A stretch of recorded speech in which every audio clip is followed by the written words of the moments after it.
बिना विकल्प हटा दी इतिहास संस्कृति की 4 किताबें। प्रतियोगी परीक्षाओं में 25% प्रश्न इन किताबों से होते थे। जैसे ही नया शिक्षा सत्र 2026-27 शुरू होते ही शिक्षा विभाग ने कक्षा 9 से 12 तक की राजस्थान के इतिहास, संस्कृति और शौर्य परंपरा से जुड़ी 4 प्रमुख पूरक पुस्तकों को बीते 16 अप्रैल को एक आदेश के बाद कोर्स से बाहर कर दिया गया है।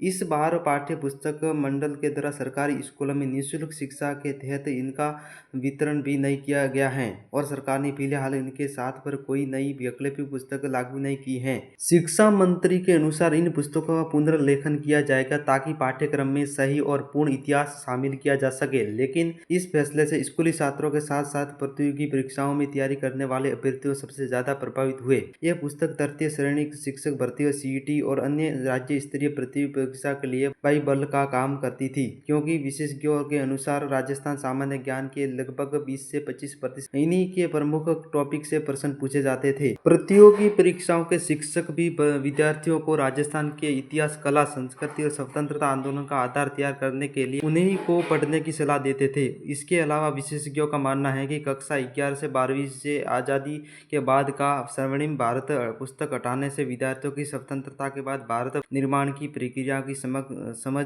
प्रभावित होगी।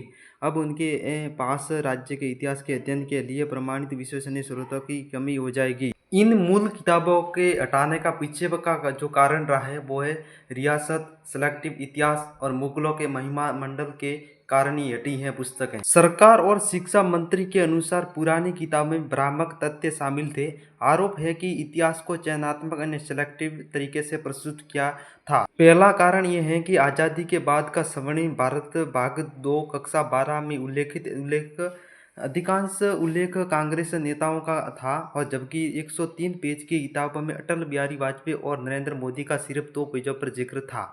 दूसरा कारण स्वर्णिम भारत भाग 1 कक्षा 11 में 84 पेजों पर पूर्व प्रधानमंत्री जवाहरलाल नेहरू पर भी अधिक सामग्री होने का आरोप लगाया गया है। और इसका तीसरा बड़ा कारण यह बताया गया है कि किताब में मुगल शासकों के योगदान को बड़ा चढ़ाकर प्रस्तुत किया गया था।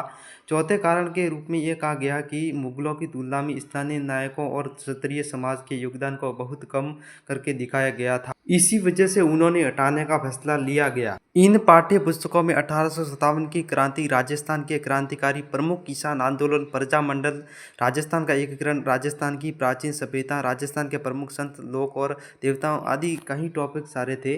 उन्हें पढ़ते हुए जाने अनजाने में ही उनका राजस्थान प्रशासनिक सेवा RAS, शिक्षक भर्ती, CET कठिन परीक्षाओं के लिए करीबन 25% आधार फाउंडेशन मुफ्त में तैयार हो जाता। अब किताबों के हटने से स्कूली पढ़ाई और कंपटीशन की तैयारी के बीच एक बड़ा गैप पैदा होगा। छात्रों को 12वीं के तुरंत बाद बुनियादी सामान्य ज्ञान के लिए निजी कोचिंग संस्थान और बाजार की महंगी गाइडों पर निर्भर होना पड़ेगा, जो पहले सरकारी किताबों से मुफ्त में ही मिल जाता था।